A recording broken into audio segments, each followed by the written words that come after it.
Hello students, my name is Rohit Gupta, your chemistry mentor. Dear student, class 12th का एक important chapter चल रहा है जिसका नाम है aldehyde, ketones and carboxylic acid. Aldehyde ketones को हम कंप्लीट कर चुके हैं और अभी हमारा जो सेक्शन चल रहा है उसका नाम है कार्बोक्सिलिक एसिड। यस, आज हम बात करने वाले हैं कार्बोक्सिलिक एसिड की इंपॉर्टेंट केमिकल प्रॉपर्टीज की। और सबसे पहले हम इंट्रोडक्शन को देखेंगे कि भाई कार्बोक्सिलिक एसिड क्यों केमिकल प्रॉपर्टीज रिप्रेजेंट करता है, और अगर करता है तो किस तरह की केमिकल रिएक्शन को वो परफॉर्म करता है। तो आइए थोड़ा सा इंट्रोडक्टरी बात करते हैं। हम यहां पर जो क्लीवेज देखने वाले हैं, सबसे पहले वो किस तरह का क्लीवेज देखने वाले हैं समझिए। मान लीजिए हमारे पास इस तरह का एक ग्रुप है और आप जानते हैं ये कार्बोक्सिलिक ग्रुप होता है। तो यहां पर हम जो क्लीवेज देखने वाले हैं कार्बोक्सिलिक एसिड में, वो OH क्लीवेज हम देखने वाले हैं। यानी जितनी आसानी से H+ आयन निकल जाता है उतना ही वो अच्छा क्या होता है, एसिडिक होता है। इसको हम डिटेल में समझते हैं। Let us suppose we have a reaction twice of ROH। हमारे पास एक एल्कोहल है, हमारे पास एक बेंजोइक एसिड है। Let us suppose this is benzoic acid. हम यहां लेते हैं बेंजोइक एसिड, ध्यान से समझें। यहां पर हमने लिया बेंजोइक एसिड को, यानी ट्वाइस ऑफ C6H5OH, इस तरीके से लिया। और एक हम लेते हैं RC≡OH, ठीक है। हम इन सभी में क्या करने वाले हैं, OH क्लीवेज देखने वाले हैं। तो ध्यान से समझिए, अगर हमने इसकी रिएक्शन करा दी किसके साथ, Na के साथ, सोडियम के साथ हमने इसकी रिएक्शन करा दी। देखिए जरा, सोडियम के साथ हमने इसकी रिएक्शन करा दी तो क्या होगा, ध्यान से समझें क्या होगा। यहां पर 2 मोल्स हमें लेने पड़ेंगे। तो इससे होगा क्या, यहां पर हमारे पास एक कंपाउंड बनेगा twice of R bond O minus, और ये क्या होगा, Na+, ठीक है। H2 गैस यहां से लिबरेट हो जाएगी। बहुत अच्छी बात है। सेकंड में देखें हमें क्या मिल रहा है, ट्वाइस ऑफ C6H5O- और Na+ मिलेगा। इसके साथ होगा क्या, Na यहां पर आ गया और यहां से क्या हुआ भाई, यहां से भी आपका H2 गैस बाहर निकल गई। और यहां पर अगर हमने बात करी तो ट्वाइस ऑफ RCOO- Na+, यह हमें मिला और यहां से भी H2 गैस बाहर निकल गई। यानी कि यहां पर हमें सोडियम एल्कोक्साइड आयन मिल रहा है, यहां पर फिनॉक्साइड आयन मिल रहा है, और यहां पर हमारे पास सोडियम कार्बोक्सिलेट आयन का फॉर्मेशन हो रहा है, ठीक। दूसरे केस में आप समझिए हम क्या बताना चाह रहे हैं। इस बार हमने एल्कोहल नहीं लिया, अगर अब रिएक्शन करा रहे हैं किसके साथ, NaOH के साथ। तो ध्यान से समझिए, अगर हमने लिया ट्वाइस ऑफ C6H5OH, इसकी रिएक्शन हमने NaOH के साथ कराई, तो इससे हुआ क्या, इससे हमें ट्वाइस ऑफ C6H5, यहां पर हमें क्या मिला, ध्यान से समझिए, हमें क्या मिल चुका है, हमें C6H5O- Na मिला है प्लस का, और यहां से H2O क्या हो गया, यहां से बाहर हो गया, ठीक है। देखिए ये OH और ये H, यहां पर क्या हुआ, H2O बाहर निकल गया। इसी तरीके से अगर आपने R बॉन्ड C≡OH है आपके पास, और इसकी रिएक्शन आपने NaOH के साथ करा दिया, तो इस केस में भी क्या होने वाला है, आपके पास R बॉन्ड C≡O- Na+ आपको मिलने वाला है, और यहां से H2O बाहर हो जाएगा। डेफिनेटली इन दोनों रिएक्शंस में आप देखिए, हमने यहां पर सोडियम मेटल का यूज किया है और यहां पर हमने NaOH का यूज किया है। मगर दोनों रिएक्शन की खास बात क्या है कि जब आप OH क्लीवेज की बात कर रहे हैं तो एल्कोहल, फिनॉल और कार्बोक्सिलिक एसिड तीनों ही किसके साथ रिएक्ट कर रहा है, सोडियम मेटल के साथ रिएक्ट कर रहा है, एक्टिव मेटल के साथ रिएक्ट कर रहा है।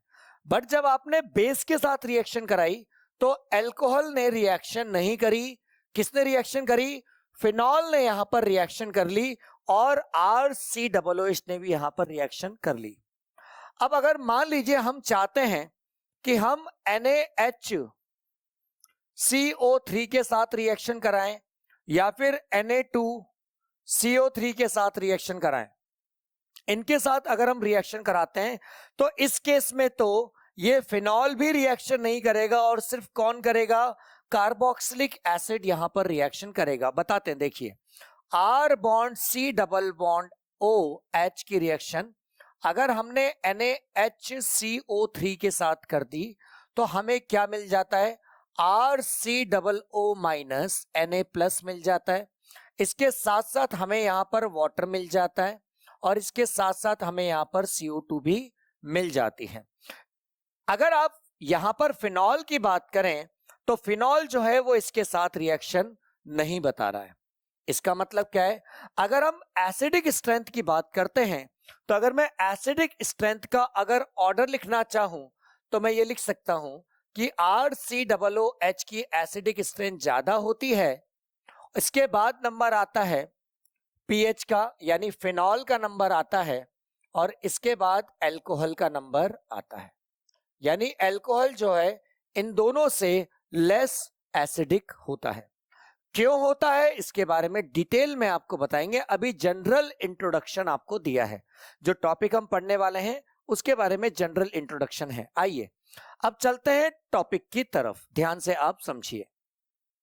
आइए अब चलते हैं टॉपिक की तरफ। सबसे पहले हम reaction involving cleavage of OH bond हम देखने वाले हैं। अब सबसे पहले हम रिएक्शन कराने वाले किसके साथ, मेटल्स के साथ। जब हमने मेटल के साथ रिएक्शन कराई थी तो हमने देखा था कि अल्कोहल, फिनॉल और कार्बोक्सिलिक एसिड तीनों ही क्या कर रहे थे, एक्टिव मेटल के साथ रिएक्ट कर रहे थे और हाइड्रोजन गैस को लिबरेट कर रहे थे। The carboxylic acid release hydrogen with low SRP metal. SRP का मतलब होता है standard reduction potential, standard reduction potential, यानी जिसके रिडक्शन पोटेंशियल की वैल्यू अच्छी, जिसकी रिडक्शन पोटेंशियल की वैल्यू लो है वो आसानी से इस तरह की रिएक्शन को देगा।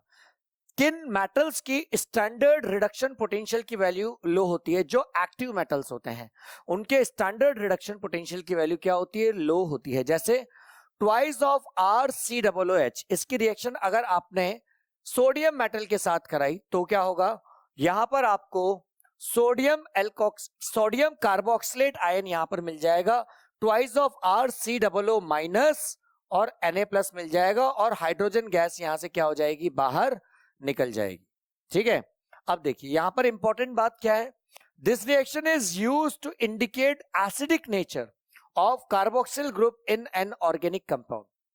अब कई कंपाउंड जैसे अल्कोहल है उसमें भी OH का क्लीवेज होता है, फिनॉल में भी OH का क्लीवेज होता है और कार्बोक्सिलिक एसिड में भी OH का क्लीवेज होता है, मगर जो एसिडिक स्ट्रेंथ की जो सीक्वेंस होती है वो क्या होती है, ये पता लगाने के लिए ही हमने आपको इंट्रोडक्टरी स्लाइड में सारी चीजें एक्सप्लेन कर दी थी। आइए बात करते हैं अल्कालीज की, कि कौन अल्कालीज यानी NaOH के साथ रिएक्शन देगा। The carboxylic acid react with alkalis, यानी कार्बोक्सिलिक एसिड जो होता है वो अल्कालीज के साथ रिएक्ट करता है और क्या बनाता है, सॉल्ट ऑफ फैटी एसिड का फॉर्मेशन करता है। जैसे RCOOH की रिएक्शन अगर आपने NaOH के साथ कर दी तो क्या हुआ, RCOO माइनस बनेगा और Na प्लस बन जाएगा और इसके साथ साथ यहां से क्या होगा, वाटर बाहर निकल जाएगा। इसी तरीके से अगर आपने NaHCO3 के साथ रिएक्शन कराई तो भी क्या होगा, तो भी यहां पर RCOO माइनस Na प्लस मिलेगा और इसके साथ साथ आपको H2O और CO2 आपको मिल जाएगा। एक चीज आपको याद रखनी है कि यहां पर NaOH के साथ जो रिएक्शन है वो फिनॉल भी देता है, मगर NaHCO3 या इसकी जगह आप यहां पर Na2CO3 का यूज भी कर सकते हैं। ये दोनों सिर्फ किसके साथ रिएक्शन देते हैं, COOH के साथ ये रिएक्शन देते हैं। चलिए आइए आगे बात करते हैं। Carboxylic acid dissociate in water gives resonance stabilized carboxylate anion and hydronium ion.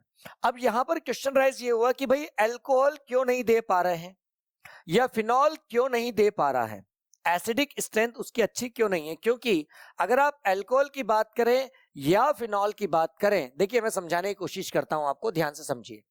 अगर आप अल्कोहल की बात करते हैं, अगर आप अल्कोहल की बात करते हैं तो यहां पर ये जो ग्रुप लगा हुआ है ये प्लस आई इफेक्ट वाला ग्रुप है, ये प्लस आई इफेक्ट वाला ग्रुप है, यानी कि ये इलेक्ट्रॉन को ऑक्सीजन की तरफ फेंकने का काम करेगा। और अगर इलेक्ट्रॉन ऑक्सीजन की तरफ आएंगे तो इलेक्ट्रॉन डेंसिटी ऑक्सीजन की तरफ इंक्रीज होगी। अगर ऑक्सीजन की डेंसिटी इंक्रीज होगी तो इससे होगा क्या कि ऑक्सीजन जो होगा आसानी से इस हाइड्रोजन को लीव नहीं करेगा। इसीलिए हम बोल रहे हैं कि अल्कोहल की जो एसिडिक स्ट्रेंथ होती है वो सबसे कम होती है। आइए थोड़ी सी बात करते हैं फिनॉल के केस की। यहां पर अगर हम बात करें फिनॉल की तो यहां पर आप ध्यान से देखें, ये आपके पास O है, ये H है और ये आपके पास फिनॉल है। डन। अब इसकी जो एसिडिक स्ट्रेंथ है वो कार्बोक्सिलिक एसिड से कम क्यों होती है? क्वेश्चन ये है, बहुत इंपॉर्टेंट। यहां पर होता क्या है कि लेट अस सपोज हमने ये अज्यूम करा कि ये हाइड्रोजन यहां से रिमूव हो गया तो इसके ऊपर नेगेटिव चार्ज आया होगा। बोलो यस और नो। बिल्कुल सही बात है। अगर हम इस हाइड्रोजन को यहां से हटा दें तो डेफिनेटली इसके ऊपर नेगेटिव चार्ज आया होगा। अब थोड़ा रेजोनेंस को चेक करते हैं। डेफिनेटली ये यहां पर आया होगा इलेक्ट्रॉन, ये पाई इलेक्ट्रॉन शिफ्ट यहां होंगे, इस तरीके से पूरे स्ट्रक्चर में रेजोनेंस रोटेट हो गया। बहुत अच्छी बात है। रेजोनेंस को होने से क्या होता है कि हाइड्रोजन के आसानी से लीव करने की प्रोबेबिलिटी क्या होती है? इंक्रीज होती है। यानी कि यहां पर एसिडिक स्ट्रेंथ अच्छी होनी चाहिए, डेफिनेटली होती भी है। अल्कोहल से इसकी एसिडिक स्ट्रेंथ जो है वो अच्छी होती है, मगर कार्बोक्सिलिक एसिड से कम होती है। रीजन क्या है? जब आपका इलेक्ट्रॉन इस जगह आया, इसका मतलब ये हुआ कि यहां पे नेगेटिव आया। अगर मैं इसके हाइब्रिड स्ट्रक्चर का यहां पर फॉर्मेशन करूं तो हाइब्रिड स्ट्रक्चर में होगा क्या कि यहां पर क्या होगा, ध्यान से देखिए। यहां पर पार्शली क्या होगा बेटा? डबल बॉन्ड आएगा। ध्यान से समझिए, यहां पर पार्शली नेगेटिव आएगा, यहां पार्शली नेगेटिव आएगा, यहां पार्शली क्या आएगा? नेगेटिव। अब आप एक चीज समझिए कि पार्शली नेगेटिव इस जगह पर आ रहा है, इस जगह पर आ रहा है और इस जगह पर आ रहा है। अब ये पोजीशन कौन सी है? ये पोजीशन है कार्बन की पोजीशन। कार्बन कभी भी अपने आप को नेगेटिव नहीं होना चाहता। कार्बन भाई पॉजिटिव होता है। ऑक्सीजन, फ्लोरीन, नाइट्रोजन, ये इलेक्ट्रोनेगेटिव एलिमेंट होते हैं। यहां पर कार्बन के ऊपर क्या आ रहा है? नेगेटिव आ रहा है, जो कि क्या कर रहा है? इसकी स्टेबिलिटी को डिक्रीज करने का काम कर रहा है। और इसीलिए फिनॉल जो होता है उसकी एसिडिक स्ट्रेंथ जो होती है वो अल्कोहल से तो ज्यादा होती है, मगर कार्बोक्सिलिक एसिड से क्या होती है? कम होती है। ये रीजंस मैंने आपको बताए। ठीक है, आइए अब आगे हम और डिटेल में बात करते हैं। देखिए, अगर मैं कार्बोक्सिलिक एसिड के रेजोनेटिंग स्ट्रक्चर्स की बात करें तो ध्यान से देखिए, R bond C double bond O OH। ठीक है, अब इसका रेजोनेटिंग स्ट्रक्चर देखते हैं। अगर हमने इसकी रिएक्शन वाटर के साथ कराई तो हाइड्रोनियम आयन H3O प्लस यहां से बाहर निकल जाएगा और पहला रेजोनेटिंग स्ट्रक्चर आपका बनके तैयार हो जाएगा। अब सेकेंड रेजोनेटिंग स्ट्रक्चर में होगा क्या कि ये लोन पेयर ऑफ इलेक्ट्रॉन जो है यहां शिफ्ट करेगा। उस केस में ये पाई इलेक्ट्रॉन आगे शिफ्ट कर जाएगा, यानी ये भी क्या है? स्टेबलाइज है। देखिए इस तरीके से, और ये इलेक्ट्रॉन आगे शिफ्ट हो गया। नया स्ट्रक्चर आपके सामने बनके तैयार हो गया। देखिए ये। अब इसके बाद होगा क्या? इसके बाद ये इलेक्ट्रॉन यहां आ जाएगा तो ये यहां आ जाएगा। बोलो यस और नो। यानी ये कार्बोक्सिलिक एसिड क्या है? पूरी तरीके से रेजोनेटिंग स्टेबलाइज है। और इसीलिए कार्बोक्सिलिक एसिड की एसिडिक स्ट्रेंथ क्या होती है बच्चों? हमेशा ज्यादा होती है। ठीक है, यानी कि यहां पर इस जगह पर क्या होता है? पार्शियली डबल बॉन्ड आता है। अब आप देखिए, अल्कोहल के केस में कार्बन के ऊपर क्या आ रहा था? पार्शियली नेगेटिव आ रहा था, जबकि यहां पर पार्शियली नेगेटिव किसके ऊपर आ रहा है? ऑक्सीजन के ऊपर आ रहा है, जो नेगेटिव को अपने पास रखना चाहता है। इसीलिए क्या है? इसीलिए ये ज्यादा अच्छा एसिडिक है। इसके साथ क्या बनेगा? हाइड्रोनियम आयन का यहां फॉर्मेशन हो जाता है। आइए अब बात करते हैं कि इस रिएक्शन का के इक्विवेलेंट कैसे निकाला जाता है। ठीक है, तो आइए बात करते हैं। के इक्विवेलेंट का मतलब क्या होता है? Equilibrium constant. कैसे निकाला जाएगा? देखिए, प्रोडक्ट साइड जो होगा उसको ऊपर मैं मेन रिएक्शन लिख देता हूं, जरा समझिए। RCOOH, इसकी रिएक्शन हमने वाटर के साथ करी, क्या हुआ? RCOO माइनस ये बना, प्लस इसके अलावा H3O प्लस बन गया। डन। अच्छा, अब देखिए इक्विलिब्रियम कांस्टेंट को कैसे लिखा जाता है। जो प्रोडक्ट होते हैं उनको कंसंट्रेशन पे लिख दिया जाता है बड़े ब्रैकेट में, देखिए लिख दिया, और जो रिएक्टेंट होते हैं उसको नीचे की साइड लिख दिया जाता है, लिख दिया। अब इसके बाद वाटर का कंसंट्रेशन हमेशा यूनिटी होता है, तो क्या करेंगे हम, इस वाटर को अगर हम शिफ्ट यहां कर देंगे इक्विलिब्रियम कांस्टेंट के पास, तो ये Ka बन जाएगा। Ka को क्या कहते हैं हम, एसिडिक डिसोसिएशन कांस्टेंट या डिसोसिएशन कांस्टेंट फॉर एसिड। तो Ka क्या हो गया भाई, यहां पर होगा H3O प्लस, फिर यहां पर क्या हो जाएगा, देखिए ध्यान से क्या होगा, Ka क्या होता है, K इक्विवेलेंट H2O। हमने यही बोला, H2O को जब आपने इसके पास भेज दिया तो K इक्विवेलेंट इंटू H2O हो गया, और उसकी वैल्यू किसके बराबर होती है, K की। आइए लिखते हैं वैल्यू क्या होगा, ऊपर तो एज इट इज और नीचे क्या आएगा, RCOOH आ जाएगा। डन, बहुत अच्छी बात। जहां पर K इक्विवेलेंट ये होता है इक्विलिब्रियम कांस्टेंट, और K जो होता है वो एसिड डिसोसिएशन कांस्टेंट होता है। अब यहां पर आपको समझने वाली बात है कि यहां पर देखो, इसमें K इक्विवेलेंट की वैल्यू डायरेक्टली प्रोपोर्शनल है किसके, H3O प्लस के। इसका मतलब क्या हो गया, K इक्विवेलेंट जो है वो डायरेक्टली प्रोपोर्शनल है H3O प्लस के, यानी H प्लस आयन के। इसका मतलब यह है कि H प्लस आयन जितने ज्यादा होंगे उतना ही K इक्विवेलेंट होगा। बिल्कुल सही बात है, और उतनी ज्यादा क्या होगा, एसिडिक स्ट्रेंथ होगी। मगर आप जानते हैं कि आपको कभी भी Ka नहीं दिया गया होता, आपको क्या दिया गया होता है, pKa दिया गया होता है। तो pKa बराबर कितना होता है, माइनस का लॉग ऑफ Ka। बायोलॉजी वाले बच्चे ध्यान रखें कि यहां पर माइनस का साइन लगा हुआ है, यानी Ka की वैल्यू ज्यादा होगी तो pKa की वैल्यू क्या होगी बच्चों, कम होगी। जितनी ज्यादा Ka की वैल्यू होगी उतनी ही कम क्या होगी, pKa की वैल्यू होगी। आइए देखिए, smaller the pK the stronger the acid. जितनी कम वैल्यू होगी pKa की उतना ही ज्यादा आपका स्ट्रॉन्ग एसिड होगा। अगर रेंज की बात करें तो stronger acid have pKa value less than 1, यानी लेस देन 1 होनी चाहिए। अगर मेरी pKa की वैल्यू जो है वो 1 से लेकर 5 तक है तो उसको हम मॉडरेट स्ट्रॉन्ग एसिड कहते हैं, और अगर मेरी वैल्यू 5 से लेकर 15 तक है तो इसको हम वीक एसिड के नाम से जानते हैं। अगर वैल्यू बहुत ज्यादा बड़ी है, किससे, 15 से, तो हम इसको एक्सट्रीमली वीक एसिड के नाम से जानेंगे। Carboxylic acid are weaker than mineral acid but they are stronger acid than alcohol and phenol. इस स्टेटमेंट से अब जो मैंने आपको पढ़ाया था अभी इंट्रोडक्टरी पार्ट में वो बहुत अच्छा क्लियर हो गया होगा कि जो कार्बोक्सिलिक एसिड होता है वो स्ट्रॉन्गर होता है as compare to alcohol and phenol. और अगर मैं इंक्रीजिंग ऑर्डर में या डिक्रीजिंग ऑर्डर में अरेंज करूं तो कैसे करूंगा, RCOOH, फिर इसके बाद क्या होगा, PHOH यानी फिनॉल, और इसके बाद क्या होगा, ROH। ये आपका डिक्रीजिंग ऑर्डर में हमने एसिडिक स्ट्रेंथ को लिख दिया। ठीक है, आगे देखते हैं। Comparison of acidic nature of carboxylic acid and phenol. Definitely ये चीज मैं बता चुका हूं आपको। The conjugate base of carboxylic acid is carboxylate ion, यानी जब आप H प्लस आयन को रिमूव कर देंगे तो वो किस में कन्वर्ट हो जाएगा, कार्बोक्सिलेट आयन में वो कन्वर्ट हो जाएगा। It is stabilize by two equivalent resonance structure in which the negative charge is at the more electronegative oxygen atom। अभी लास्ट स्लाइड में भी हमने आपको बताया था। The conjugate base of phenol is phenoxide ion। phenoxide ion यानी जो हमने बताया था आपको, कौन सा वाला phenoxide ion, देखिए इस तरीके का, ये क्या हो गया, O माइनस, ये आपका क्या होता है, phenoxide ion होता है। It has non-equivalent resonating structures in which the negative charge, ध्यान से देखें, the negative charge is at the less electronegative carbon atom। इसके बारे में पूरा हमने आपको अभी अभी पीछे बताया था।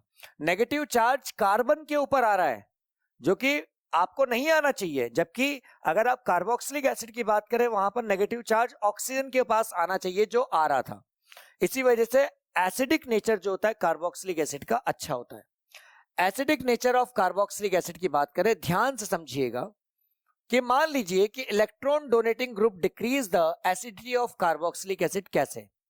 मान लीजिए ये आपके पास एक कार्बोक्सिलेट आयन है और इसके पास इलेक्ट्रॉन डोनेटिंग ग्रुप, ईडीजी मतलब होता है electron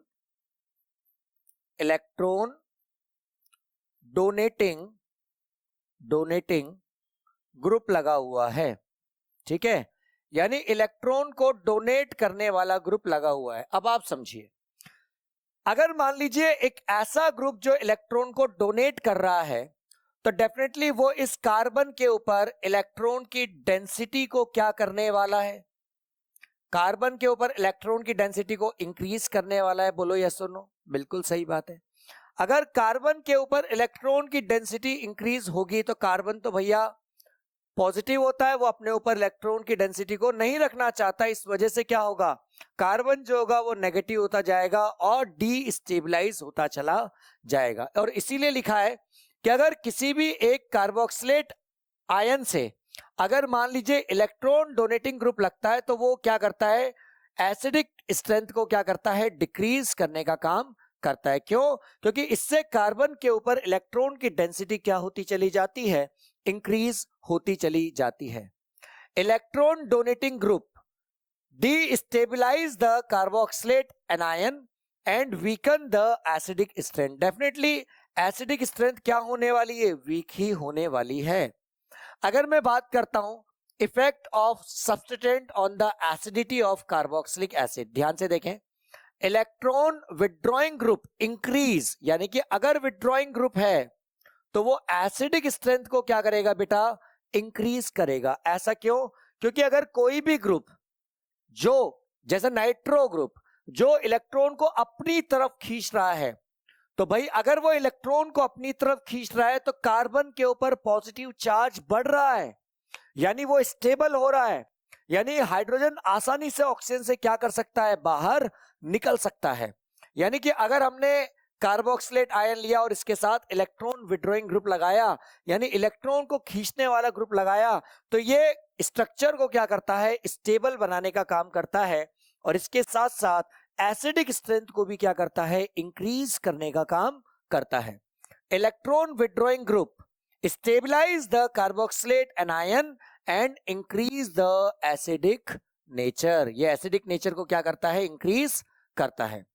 the effect of the following groups in increasing acidity order is. आइए बात करते हैं। जैसे सबसे पहले पीएच ग्रुप, देन इसके बाद सारे के सारे क्या आएंगे आपके पास? हैलोजेंस, यानी आयोडीन, ब्रोमीन, क्लोरीन और फ्लोरीन। इसके बाद क्या होगा? नंबर किसका आएगा? CN, यानी साइनाइड का नंबर आएगा। फिर उसके बाद NO2 का नंबर आएगा। देन इसके बाद NO2 आ गया और NO2 के बाद सबसे लास्ट में कौन आएगा? CF3। CF3 ऐसा क्यों? क्योंकि अगर आप यहां पे देखें CF3, ठीक है, ध्यान से देखना, CF3 यहां पर तीन इलेक्ट्रॉन विड्रॉइंग ग्रुप लगे हुए हैं, यानी पॉजिटिव जो नेचर है कार्बन का बहुत तेजी के साथ बढ़ेगा, यानी कि उसकी एसिडिक स्ट्रेंथ क्या होती चली जाएगी बेटा? बहुत अच्छी होती चली जाएगी। क्लियर? इसके अलावा देखिए इसके बाद क्या होगा? Thus the following acids are arrange in order of decreasing acidity based on pK value. यहां पर सबसे ज्यादा एसिडिक कौन होगा? भाई CF3 सबसे ज्यादा एसिडिक होगा और पीएच जो होगा फिनाइल वो सबसे ज्यादा क्या होगा? भाई बेसिक होगा। अगर एसिडिक नहीं होगा तो क्या होगा? बेसिक होगा। आइए अब अरेंज करते हैं कुछ और, जैसे CF3 COOH, क्योंकि देखो यहां पर COOH ग्रुप भी है और CF3 ग्रुप भी है। इसके बाद देखिए इसकी एसिडिक स्ट्रेंथ सबसे ज्यादा होगी। देन इसके बाद CCl3 COOH, देन इसके बाद CHCl2 COOH, देन इसके बाद NO2 CH2 COOH। NO2 group लग रहा है जो कि एक इलेक्ट्रॉन विड्रॉइंग ग्रुप है। ठीक है, इसके बाद हम बात करते हैं किसकी? CN, यानी साइनाइड की, CH2 COOH। साइनाइड भी एक इलेक्ट्रॉन विड्रॉइंग ग्रुप होता है, इलेक्ट्रॉन को खींचने वाला होता है। इसके बाद देखिए यहां पर फ्लोरीन आया है जो कि इलेक्ट्रॉन को खींच रहा है और इसकी इलेक्ट्रॉन को अट्रैक्ट करने की टेंडेंसी ज्यादा होती है, CH2 COOH। और देन इसके बाद हम बात करें Cl CH2 COOH, देन इसके बाद Br CH2 COOH, देन से HCOOH। यानी कि देखो आगे ClCH2COOH। नेक्स्ट देखिए C6H5COOH। अगर मैं एसिडिक स्ट्रेंथ की बात करूं सबसे ज्यादा इसकी है, और फिर धीरे धीरे क्या होता जा रहा है, डिक्रीज होता चला जा रहा है। आप ध्यान से देखिए लास्ट टर्म में आपको फिनाइल ग्रुप दिख रहे हैं, लास्ट टाइम पे आप ध्यान से देखिए यहां पर फिनाइल ग्रुप आपको दिख रहे हैं, और सबसे लास्ट में कौन आएगा भाई, जरा देखिए सबसे लास्ट में आपका आ जाएगा CH3CH2COOH। डन।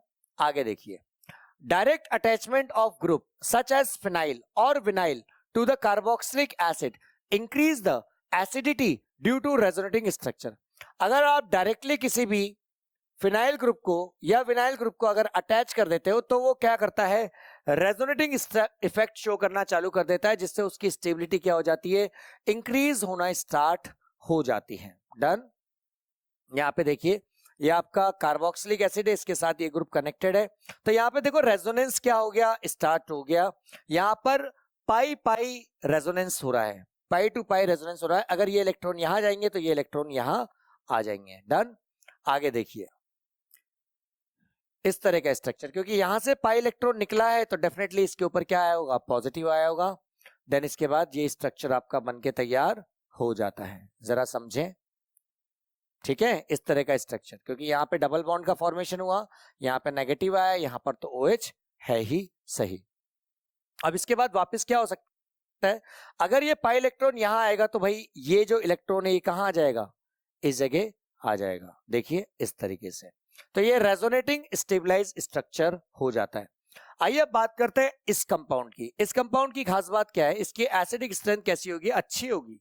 क्यों, क्योंकि NO2 ग्रुप लग रहा है, NO2 ग्रुप इलेक्ट्रॉन को क्या करता है, अपनी तरफ खींचता है। इसका नाम क्या होता है, इसका नाम होता है P nitrobenzoic acid, symmetrical nitrobenzoic acid के नाम से भी इसको जाना जाता है।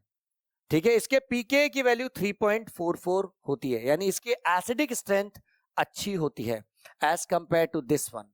इसके पीके की वैल्यू क्या होती है, इसके पीके की वैल्यू ज्यादा होती है, 3.99 होती है। अब देखो यहां पर क्लोरीन एक अच्छा लिविंग ग्रुप है, मगर नाइट्रो ग्रुप जो है वो अच्छा खासा इलेक्ट्रॉन को क्या करता है, अपनी तरफ अट्रैक्ट करने का काम करता है।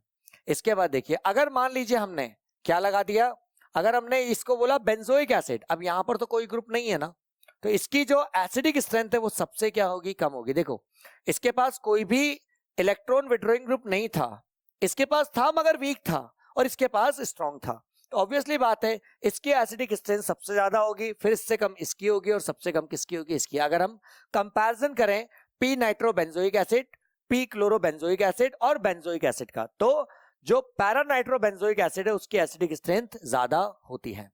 आइए बात करते हैं CH3 इस वाले कंपाउंड की, इसको बोलते हैं पैराटोलुइक एसिड। ठीक है, इसकी बात करें, इसके पीके की वैल्यू 4.38 होती है।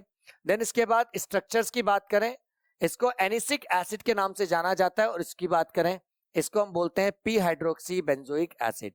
चलिए अब ध्यान से समझिए, यहां पर CH3 ग्रुप है, ये CH3 ग्रुप जो होता है वो बेसिकली प्लस आई इफेक्ट को शो करता है, मगर आप देखिए कि इन सभी में COOH ग्रुप है, और ये सभी किसके साथ कनेक्टेड है, फिनाइल ग्रुप के साथ कनेक्टेड है।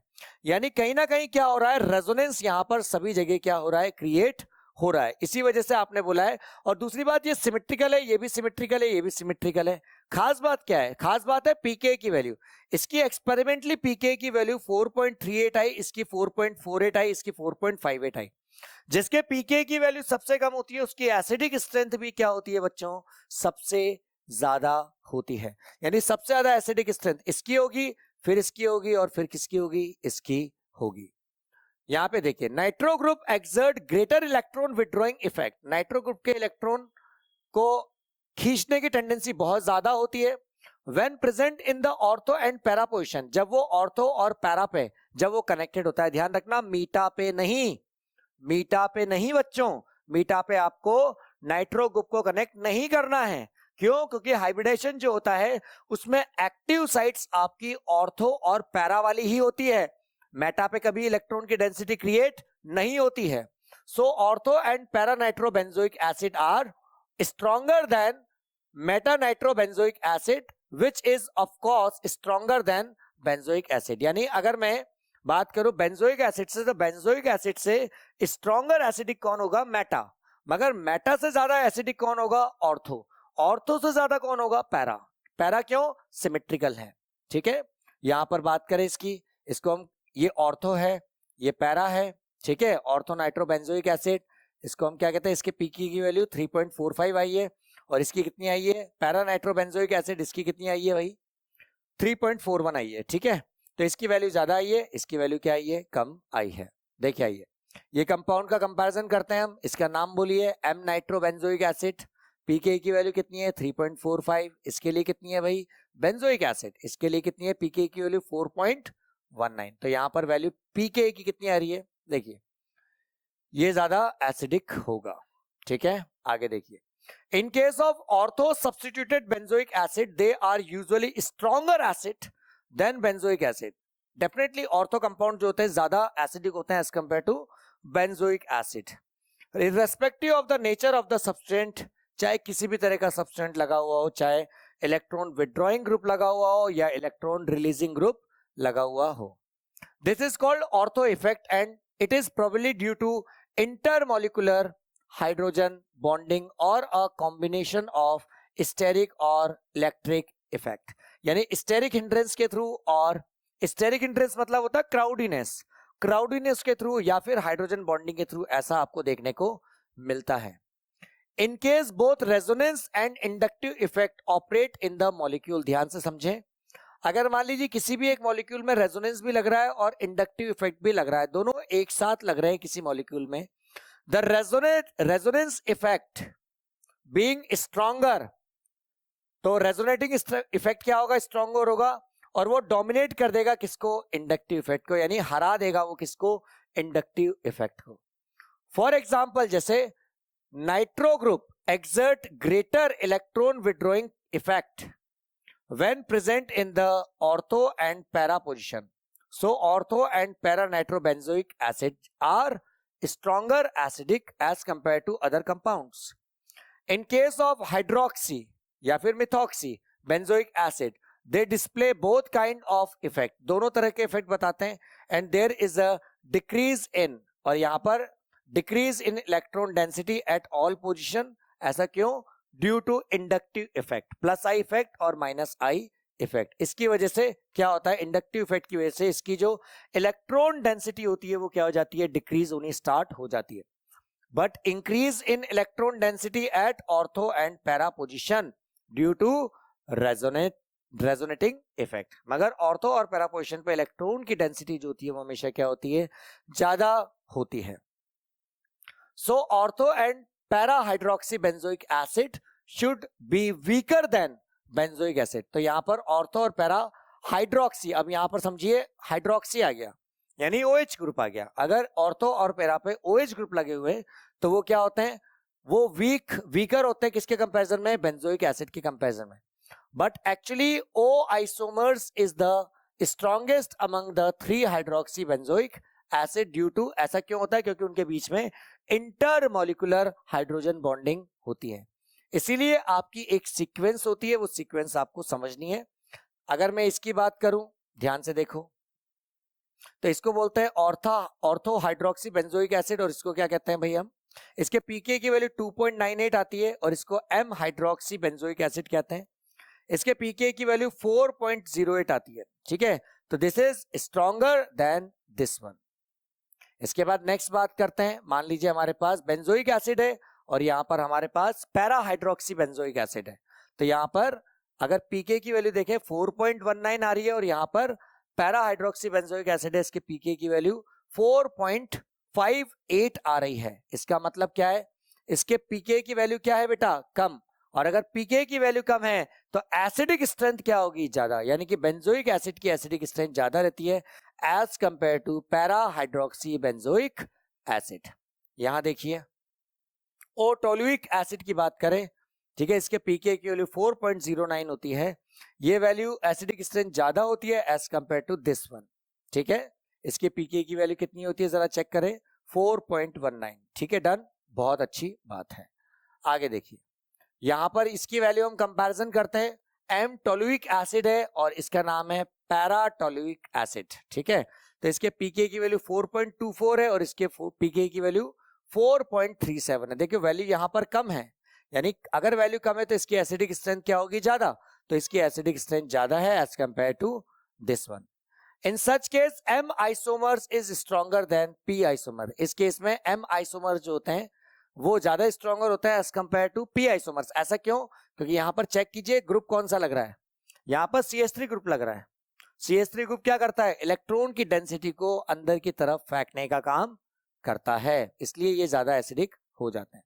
Hence the following sequence are observed in order. कौन कौन सा है देखिए, नाइट्रोबेंजोइक एसिड O, फिर P, फिर M, फिर क्या होता है बेंजोइक. अगर हाइड्रोक्सी की बात करें तो O, फिर M, फिर बेंजोइक एसिड, फिर क्या होता है P.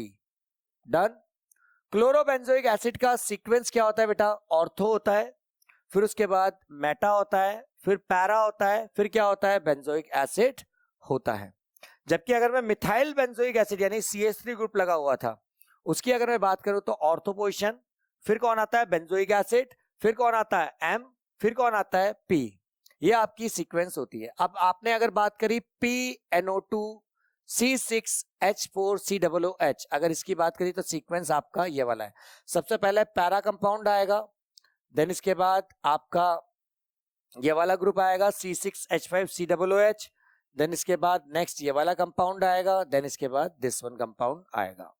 आगे देखिए C6H5SO3H, इसकी जो एसिडिक स्ट्रेंथ होती है वो सबसे ज्यादा होती है. फिर नंबर आता है C6H5COOH का, देन इसके बाद C6H5OH का, देन इसके बाद आता है C6H5CH2OH का नंबर आपको देखने को मिलता है. So this was your lecture dear student. मिलते हैं बहुत जल्दी नेक्स्ट वीडियो में, तब तक thank you so much for watching this video.